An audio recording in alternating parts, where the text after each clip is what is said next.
Hello everyone. I'm going to keep this week's lecture short because last week when I decided to record an epic, long, impressive one, YouTube ate it. So I'll make my communication to you this week short. First of all, because we had a great Collaborate session just last Thursday, and also because you probably need the time to finish off your papers, which are due this week. Also, because your first major paper is due this week, I have assigned no additional written homework. You have only this recording, the assigned video, I believe, and a few new readings to conduct this week as you are finishing off your papers. And certainly, if you give me at least 24 hours, I can look at early drafts and provide some feedback back to you. But again, my time is limited. I'm happy to meet with you if you schedule an appointment with me. My office hours are now virtual as space is limited at the MCPHS University adjunct offices. So if you need to meet with me, send me an email and we can do it by phone, online, or perhaps in person.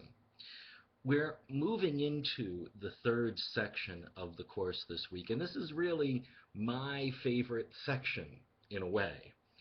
This is death and immortality, or death and the afterlife. And I've taught entire semester-long classes on just this one topic. In fact, you can get a doctorate on just this one topic alone for any one religion. But we're going to just spend 3 weeks on it.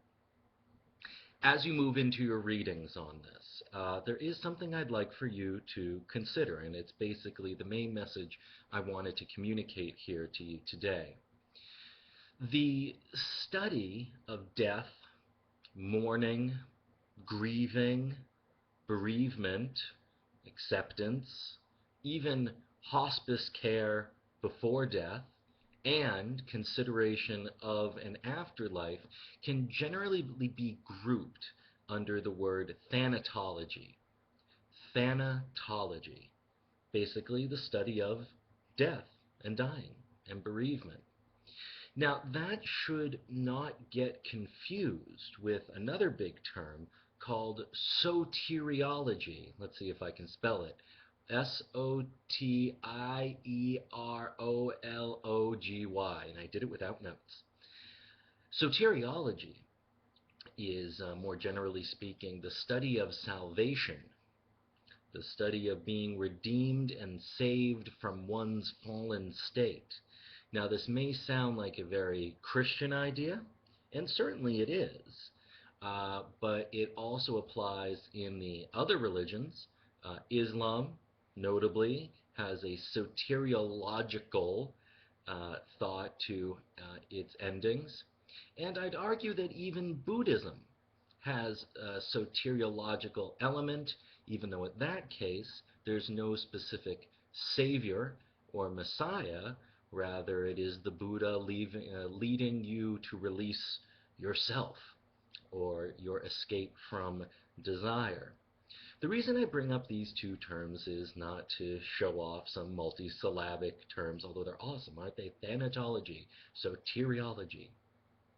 These next few weeks are going to be largely a thanatological exercise that you may choose to view in soteriological terms or not, but I don't want the two ideas to be intertwined inseparably.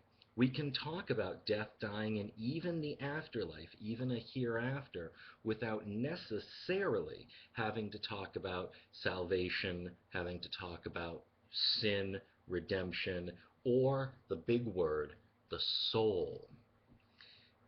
I just want to caution you, all of you, as you go into this week's readings and as you do writings for the next 3 weeks, to be quite aware of the terms that you're using. We may not all share the same definition for the word soul. In fact, there are certain religions that the soul does not even exist.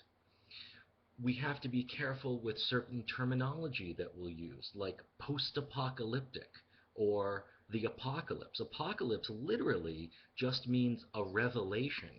It just means an unveiling. It doesn't necessarily have to mean, again, the Christological idea of apocalypse, a revelation of the end. But of course, we live here in the United States and we've taken on a number of Christian terms. Apocalypse has largely come to mean the end, the thanatological end of all things. So, we're going to have a thanatological discussion, which you must decide whether you are actively trying and interested in making a soteriological discussion. But just know that the two don't have to go together, and sometimes we can be further enlightened by keeping them initially apart. You're not listening to a word I say. You just want to make sure I'm not saying anything important about the paper. Get the papers done.